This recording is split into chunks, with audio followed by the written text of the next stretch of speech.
ஓம் சாய்ராம். ஸ்ரீ சாயின் ஆசீர்வாதத்துடன் ஸ்ரீ கோவிந்த் ரகுநாத் தபோல்கர் என்ற ஹேமாத்மன் இயற்றிய ஸ்ரீ சாய் சச்சரித்திர கிரந்தத்தின் அடிப்படையிலே தொகுத்து மூல மராத்தியிலே விரிவுரையுடன் இயற்றிய தைந்தின் சாயிபோத் பேராசிரியர் டாக்டர் சீதாராம் கணேஷ் தேசாய் அவர்கள். இந்த நூலின் தமிழ் மொழிபெயர்ப்பு ஸ்ரீ சாயின் தினசரி ஞான போதனை தொகுத்து வழங்குபவர் டி.ஆர். மாதவன் அவர்கள். பிரார்த்தனை. சமர்த்த சாயி, இச்சிறு மந்திரம் புனிதமான ஜெயமருளும் மந்திரம். இது இனிய பக்த பாவ மோக்ஷ சூத்திரம். அவரது புனித வாழ்க்கை வரலாறு மதுரம். சாய்நாதர் கடவுள் பக்தியுள்ளவர், தர்மத்தை பின்பற்றும் பிரபஞ்ச பாலகர். இப்போது இவர் வாழ்க்கை வரலாற்றை பாடுங்கள். மன அமைதியை பேணுங்கள். ஈஸ்வர் அல்லாஹ் ஒருவரே கூறுவார், கடவுளில் வேறுபாடு இல்லை என்பார். சாய்ராம் உங்கள் அன்பான சொற்கள், பக்தியும் மரியாதையும் அருளும் வார்த்தைகள். ஓம் ஸ்ரீ சாய்ராம். ஸ்ரீ சச்சிதானந்த சத்குரு சாய்நாத் மகாராஜ் கி ஜெய்.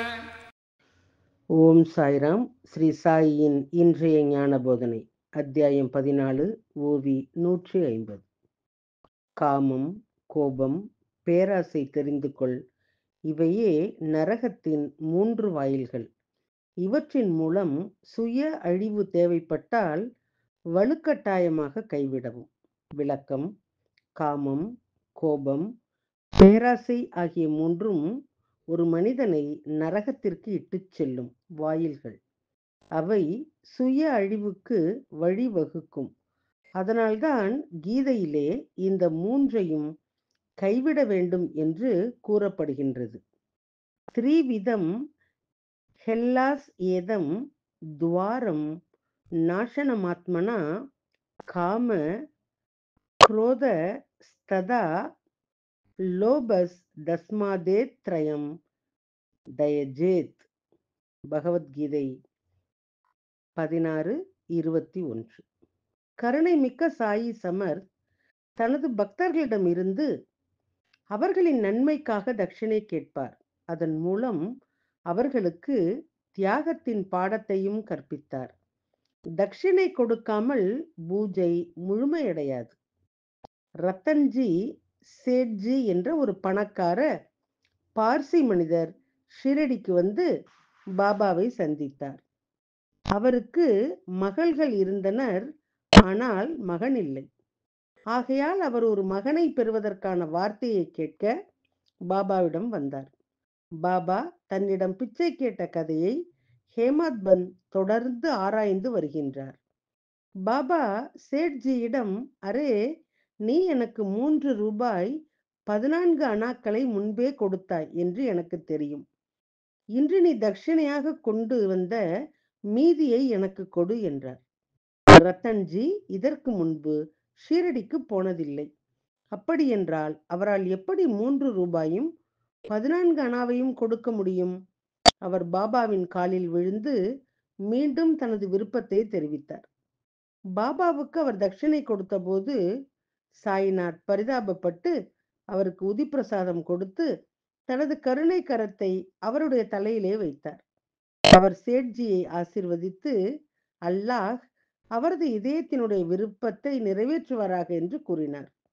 இதற்கு பிறகு ரத்தன்ஜி பாபாவினுடைய அனுமதியை பெற்று நாந்தேட்டில் உள்ள தனது வீட்டிற்கு திரும்பினார். அவர் தாஸ்கனுவிடம் முழு கதையையும் விவரித்தார். மேலும் சாயிக்கு எப்போது 3 ரூபாய் 14 அணாக்கள் கொடுத்தேன் என்பது தனக்கு நினைவிலே இல்லை என்று கூறினார்.